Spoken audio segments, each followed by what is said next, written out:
فَبِأَيِّ آلَاءِ رَبِّكُمَا تُكَذِّبَانِ۔ ترجمہ کنز ایمان، تو اپنے رب کی کون سی نعمت جھٹلاؤ گے؟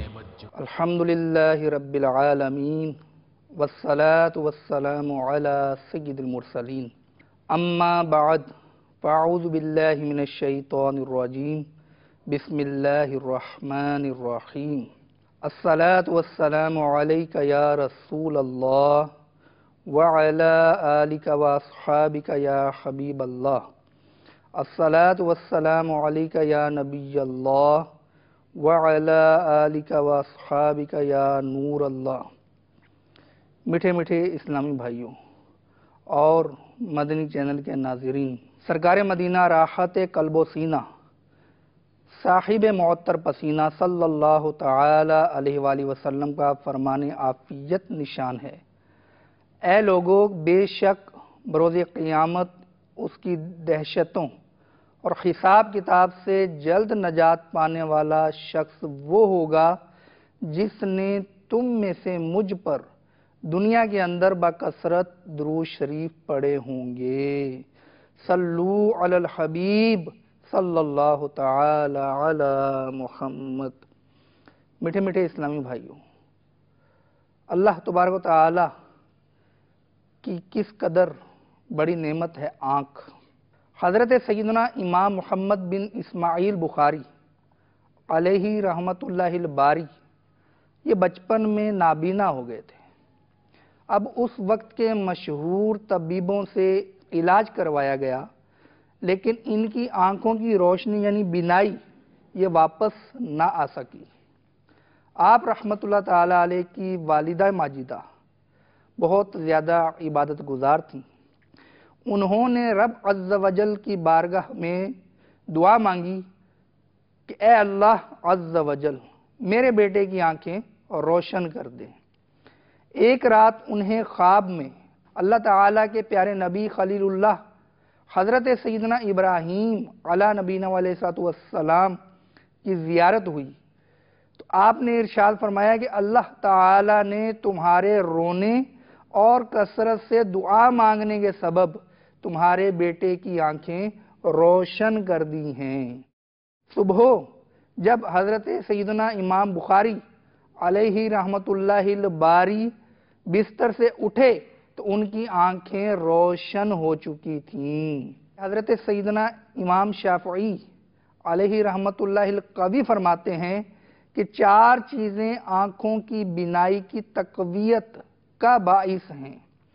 نمبر 1 قبلہ رخ بیٹھنا، نمبر 2 سرما لگانا سوتے وقت، نمبر 3 سبزے کی طرف نظر کرنا، اور نمبر 4 لباس کو پاک و صاف رکھنا۔ سبحان اللہ عز و جل۔ حضرت سیدنا امام شافعی علیہ رحمت اللہ القوی نے جو 4 مدنی پھول دیے بینائی کی حفاظت کے تعلق سے، قبلہ رخ بیٹھنا، یہ اگر تھوڑی سی توجہ کی جائے تو بہت آسان ہے کہ جب بھی بیٹھیں، کھانا کھانے لگیں یا مطالعہ کرنے لگیں، اس وقت ہمیں چاہیے کہ قبلہ رخ بیٹھ جائیں۔ لیکن یاد رکھیے کہ جو شخص علم دین سکھا رہا ہو تو اس کی پیٹھ قبلے کی طرف ہونی چاہیے، اور سیکھنے والوں کا سامنا جو ہے یہ قبلہ رخ ہو۔ تو میرے میٹھے میٹھے اسلامی بھائیوں، اس میں ایک اور بڑا پیارا مدنی پھول وہ یہ ہے کہ سبز رنگ کو دیکھنے سے بینائی بڑھتی ہے۔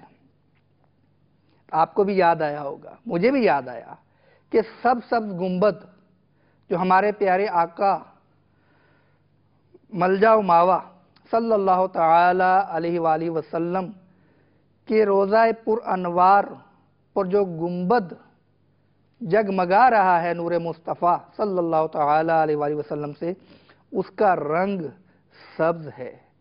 اور المعجم الاوسط للطبرانی کی روایت کے مطابق سرکار دو عالم نور مجسم صلی اللہ تعالی علیہ وآلہ وسلم کو تمام رنگوں میں سبز رنگ سب سے زیادہ پیارا تھا۔ میرے میٹھے میٹھے اسلامی بھائیوں، شکر کرنے سے نعمتوں میں اضافہ ہوتا ہے، اس لیے ہمیں چاہیے کہ جو بھی ہمیں نعمتیں رب تعالیٰ نے عطا فرمائی ہیں اس کا شکر کرنا چاہیے۔ ہمارے پیارے اللہ کریم کا پارہ 13 سورہ ابراہیم کی آیت نمبر 7 میں ارشاد عظیم ہے، لَإِن شَكَرْتُمْ لَأَزِيدَنَّكُمْ۔ ترجمہ کنز ایمان، اگر احسان مانو گے تو میں تمہیں اور دوں گا۔ کسی نے حضرت سیدنا محمد بن واسع رحمت اللہ تعالی علیہ کے پاؤں پر زخم دیکھ کر اس طرح سے دلجوئی کی کہ مجھے اس زخم کی وجہ سے آپ پر ترس آ رہا ہے، تو آپ رحمت اللہ تعالی علیہ نے ارشاد فرمایا کہ جس وقت سے یہ زخم ہوا ہے میں تو اس وقت سے رب تعالیٰ کا شکر ادا کر رہا ہوں کہ کہیں یہی زخم میری آنکھ میں نہیں ہو گیا۔ اس طرح ہمارے بزرگان دین رحمت اللہ تعالی علیہم یہ نعمتوں کا تصور کیا کرتے تھے، نعمتوں کا شکر کیا کرتے تھے۔ ایک اور بڑا پیارا واقعہ کہ حضرت سعد بن ابی وقاص رضی اللہ تعالی عنہ یہ قبولیت دعا کے حوالے سے بہت مشہور تھے کہ ان کی دعائیں قبول ہوتی ہیں۔ اب لوگ ان سے دعائیں کروایا کرتے تھے، جبکہ ان کی اپنی بینائی زائل ہو چکی تھی، جاتی رہی تھی۔ تو کسی نے عرض کی کہ حضور آپ اپنی بینائی کی بحالی کے لیے بھی دعا فرمائیں تو کیا ہی اچھا ہو۔ تو ارشاد فرمایا کہ اللہ تعالی کی رضا پر راضی رہنا مجھے اپنی بینائی واپس مل جانے سے زیادہ پسند ہے۔ میٹھے میٹھے اسلامی بھائیوں، آئی سائٹ کا کمزور ہو جانا یا کسی مرض کی وجہ سے یا حادثے کی وجہ سے بینائی کا چلے جانا یقیناً ایک نقصان تو ہے، لیکن اس نقصان میں بھی آخرت کا فائدہ چھپا ہوا ہے۔ آئیے میں آپ کو بخاری شریف کی ایک بہت پیاری روایت سناتا ہوں۔ چنانچہ حضرت سیدنا انس رضی اللہ تعالی عنہ یہ فرماتے ہیں کہ میں نے نبی کریم رؤوف الرحیم صلی اللہ تعالی علیہ وآلہ وسلم کو فرماتے ہوئے سنا کہ رب تعالی فرماتا ہے کہ جب میں اپنے بندے کو اس کی دو پیاری چیزوں یعنی آنکھوں میں مبتلا کر دوں پھر وہ صبر کر جائے تو میں ان کے عوض اسے جنت دوں گا۔ میرات المناجی میں بڑی ہی ایمان افروز شرح کی گئی اس حدیث پاک کی۔ فرماتے ہیں مفتی احمد یار خان نعیمی علیہ رحمت اللہ الغنی کہ اس طرح کہ اسے اندھا کر دوں یا اس کی بینائی ایک دم کمزور کر دوں، اور بعض روایتوں میں ایک آنکھ کا بھی ذکر ہے، تو فرماتے ہیں کہ ایسے شخص کو چاہیے کہ اس مصیبت پر ان انبیاء و اولیاء کرام کے حالات میں غور کرے جو نابینا ہو کر بھی صابر و شاکر تھے۔ حضرت سیدنا عبداللہ بن عباس رضی اللہ تعالی عنہما یہ آخری عمر میں نابینا ہو گئے تھے، تو یہ شعر پڑھا کرتے تھے، یعنی اگر میری آنکھ کی روشنی جاتی رہی تو کیا ہوا، میری زبان اور دل میں تو ہدایت کا نور ہے۔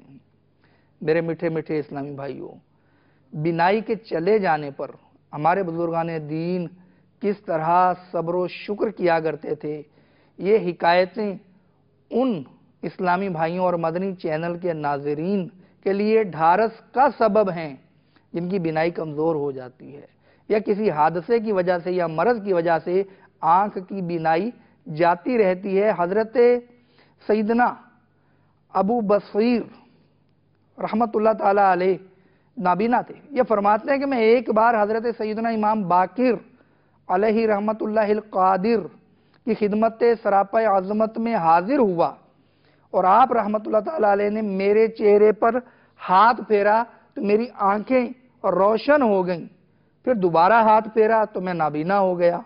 تو حضرت سیدنا امام باقر رحمت اللہ تعالی علیہ نے مجھ سے فرمایا کہ آپ ان دونوں باتوں میں سے کون سی بات اختیار کرنا چاہتے ہیں کہ آپ کی آنکھیں روشن ہو جائیں اور قیامت کے دن آپ سے بینائی کی نعمت کا اور دیگر اعمال کا حساب لیا جائے، یا آپ نابینا ہی رہیں اور بغیر حساب کتاب جنت کا داخلہ نصیب ہو جائے؟ فرماتے ہیں کہ میں نے عرض کی کہ جنت میں بے حساب داخلہ چاہیے، مجھے نابینا رہنا منظور ہے۔ میرے میٹھے میٹھے اسلامی بھائیوں، بے حساب و کتاب جنت میں داخلے کو ترجیح دے دی آنکھوں کی بینائی پر۔ تو ہمارے بزرگان دین یہ آخرت کی سوچ کس طرح رکھا کرتے تھے، اس حکایت سے ہمیں اندازہ ہوتا ہے۔ تو جو نابینا ہو اس کو ڈھارس دینا، اس کو سہارا دینا، اس کے کاموں میں اس کی مدد کرنا، یہ بھی کار ثواب ہے۔ چنانچہ ترمذی شریف کی حدیث پاک ہے جس میں یہ بھی ہے، تیرا کسی کمزور نگاہ والے شخص کی مدد کر دینا تیرے لیے صدقہ ہے۔ اس کی شرح میں میرات المناجی میں ہے کہ اس طرح کہ اس کی انگلی پکڑ کر جہاں جانا چاہتا ہے وہاں پہنچا دے، یا اس طرح کہ اس کے کام کاج کر دے، سب میں ثواب ہے۔ کہ اندھوں اور کمزور نظر والوں کی خدمت نعمت آنکھ کا شکریہ ہے، ہر نعمت کا شکر جدا گانا ہے اور شکر پر زیادتی نعمت کا وعدہ ہے۔ تو میرے میٹھے میٹھے اسلامی بھائیوں، اگر ہم ایسے اسلامی بھائی کی جگہ ہوں جس کی نگاہ بے حد کمزور ہو یا اس کی آنکھوں کی بینائی جا چکی ہو، اگر ہماری کوئی مدد کر دے گا تو ہمیں کس قدر راحت پہنچے گی، کس قدر ہمارا دل خوش ہوگا۔ تو جب جب موقع ملے ہمیں اس سعادت کو حاصل کرنا چاہیے کہ آج ہم اس کی مدد کریں گے تو کل اللہ نہ کرے ہم پہ کوئی ایسی آزمائش آ جاتی ہے تو عدلے کا بدلہ تو دنیا میں ہوتا ہے کہ جیسا ہم کسی سے سلوک کرتے ہیں ہمارے ساتھ بھی ویسا سلوک ہوتا ہے۔ بہرحال اندھے یا کمزور نگاہ والے کی مدد کرنا یہ رب تعالیٰ کی رضا کے لیے ہونا چاہیے۔ اس کا ضمنی فائدہ انشاءاللہ عز و جل ہم دنیا میں بھی دیکھیں گے۔ اور ایک اور مدنی پھول بھی آپ لیجئے کہ آنکھ بھی ذکر کرتی ہے، زبان تو ذکر کرتی ہے، آنکھ بھی ذکر کرتی ہے۔ چنانچہ میرات المناجی میں ہے کہ ذکر اللہ 3 قسم کا ہے، ذکر لسانی یعنی زبان سے، ذکر جنانی یعنی دل سے، اور ذکر ارکانی یعنی جسم کے اعضاء سے۔ تو فرماتے ہیں کہ ہر عضو کا ذکر علیحدہ ہے۔ آنکھ کا ذکر ہے خوف خدا میں رونا، رونے کی کیا فضیلت ہے کہ جب رب تعالی کے خوف سے بندہ اس کے عذاب کے خوف سے روئے گا، جہنم کے خوف سے روئے گا، تو سنیے کہ ترمذی شریف کی حدیث پاک رونے کی فضیلت میں رسول پاک صاحب لولاک صلی اللہ تعالی علیہ وآلہ وسلم نے ارشاد فرمائیں گے 2 آنکھیں ایسی ہیں کہ جنہیں آگ نہ چھوئے گی، ایک وہ آنکھ جو اللہ کے خوف سے روئے اور ایک وہ آنکھ جو اللہ کی راہ میں پہرا دے۔ تو اس کی شرح میں بھی لکھا ہے کہ اس آنکھ کو دوزخ کی آگ نہ چھوئے گی تو اس آنکھ والے کو بھی نہیں چھوئے گی۔ یہ مطلب نہیں ہے کہ صرف آنکھ تو آگ سے بچی رہے اور باقی جسم آگ میں جائے۔ اگر ایک عضو بخشا جاوے تو اس کے صدقہ سے سارے اعضاء بخشے جائیں گے۔ تو میرے میٹھے میٹھے اسلامی بھائیوں، آنکھ سے ہم بہت ساری چیزیں دیکھتے ہیں۔ اگر ہم دن میں کاؤنٹنگ کریں نا کہ اس آنکھ سے شاید ہزاروں چیزیں ہم روزانہ دیکھتے ہیں، اپنے جسم کو دیکھتے ہیں، دروازے کو دیکھتے ہیں، ہینڈل کو دیکھتے ہیں، سیڑھیوں کو دیکھتے ہیں، سیڑھیوں پہ گرل کو دیکھتے ہیں، اور باہر نکلتے ہیں اپنے مین گیٹ کو دیکھتے ہیں، پھر باہر نکلتے ہیں روڈ کو دیکھتے ہیں، تو بہت ساری چیزیں ہماری نگاہ کے سامنے سے گزرتی ہیں روزانہ، ہم اس کا حساب نہیں کر سکتے، بے شمار چیزیں. لیکن ان چیزوں کے دیکھنے پر بھی ہمیں جواب دہ ہونا ہے. جی ہاں، 15 پارہ سورہ بنی اسرائیل کی آیت نمبر 36 میں ارشاد ہوتا ہے، ان السمع والبصر والفؤاد کل اولئک کان عنہ مسئولا. ترجمہ کنز ایمان، بے شک کان اور آنکھ اور دل ان سب سے سوال ہونا ہے. اس آیت کے تحت تفسیر قرطبی میں لکھا ہے کہ یعنی اس میں سے ہر ایک کے استعمال کے بارے میں سوال ہوگا.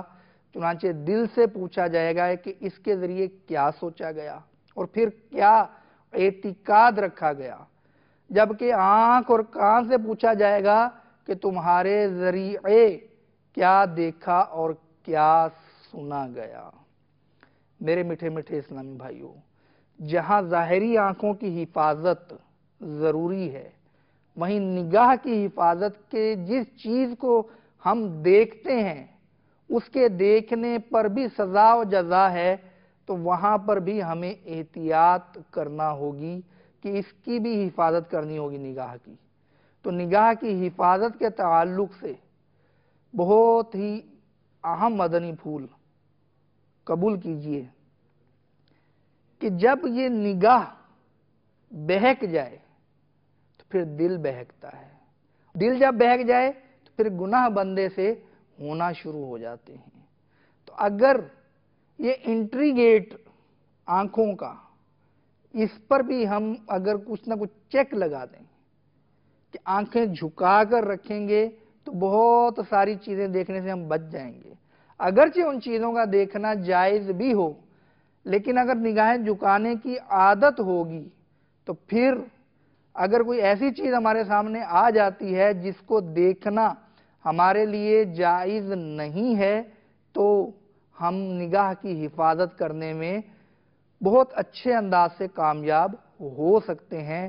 پارہ 18 سورہ نور کی 30 اور 31 آیت میں ارشاد ہوتا ہے، ترجمہ کنز ایمان، مسلمان مردوں کو حکم دو کہ اپنی نگاہیں کچھ نیچی رکھیں، اپنی شرمگاہوں کی حفاظت کریں، یہ ان کے لیے بہت ستھرا ہے.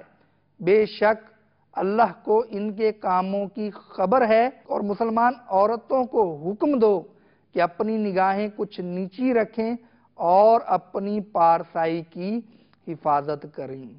میرے میٹھے میٹھے اسلامی بھائیوں، آنکھوں کے تعلق سے بہت ہی ڈرا دینے والی روایت ہے کہ جو شخص شہوت کے ساتھ کسی اجنبیہ کے حسن و جمال کو دیکھے گا، قیامت کے دن اس کی آنکھوں میں سیسا پگھلا کر ڈالا جائے گا.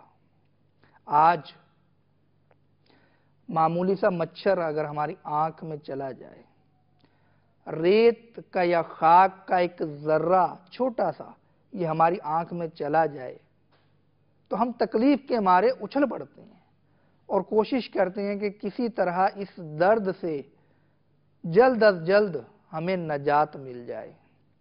آپ تصور کیجئے کہ مذکورہ برائی کرنے والے شخص کی آنکھ میں جب پگھلا ہوا سیسا ڈالا جائے گا تو اس کا بنے گا کیا، کس طرح برداشت ہوگا. تو ہم یہ چیزیں برداشت کرنے کی سکت نہیں رکھتے. تو ہمیں اللہ تبارک و تعالی کے عذاب سے ڈرنا چاہیے. اسی طرح حضرت سیدنا امام محمد بن محمد غزالی علیہ رحمت اللہ الوالی نے نقل کیا ہے مکاشفۃ القلوب میں کہ جو کوئی آنکھوں کو نظر حرام سے پور کرے گا، قیامت کے روز اس کی آنکھوں میں آگ بھر دی جائے گی. بحر الدموع میں ایک اور ڈرانے والی روایت کہ عورت کے محاسن یعنی حسن و جمال کو دیکھنا ابلیس یعنی شیطان کے زہر میں بجھے ہوئے تیروں میں سے ایک تیر ہے. جس نے نامحرم سے آنکھ کی حفاظت نہ کی، اس کی آنکھ میں بروز قیامت آگ کی سلائی پھیری جائے گی، جبکہ اس کے مقابل نظر کی حفاظت کرنے کا انعام بھی سن لیجئے۔ چنانچہ مسند امام احمد بن حنبل کی روایت ہے کہ تاجدار مدینہ سرور قلب و سینہ صلی اللہ تعالی علیہ وآلہ وسلم نے ارشاد فرمایا کہ جو مسلمان کسی عورت کی خوبیوں کی طرف پہلی بار نظر کرے یعنی بلا قصد، پھر اپنی آنکھ نیچی کر لے تو اللہ تعالیٰ اسے ایسی عبادت عطا فرمائے گا جس کی وہ لذت پائے گا۔ تو میرے میٹھے میٹھے اسلامی بھائیوں، آنکھ کی ظاہری حفاظت کے ساتھ ساتھ ہمیں نگاہ کی حفاظت پر بھی توجہ دینی چاہیے کہ کہیں اس حفاظت میں کمی کرنا، کوتاہی کرنا، سستی کرنا، غفلت کرنا ہمیں آخرت میں پھنسوا نہ دے۔ ہم اللہ تبارک و تعالیٰ سے اس کی رحمت کا سوال کرتے ہیں۔ آمین بجاہ النبی الامین صلی اللہ تعالی علی محمد، صلو علی الحبیب صلی اللہ تعالی علی محمد۔ فبأي آلاء ربكما تكذبان؟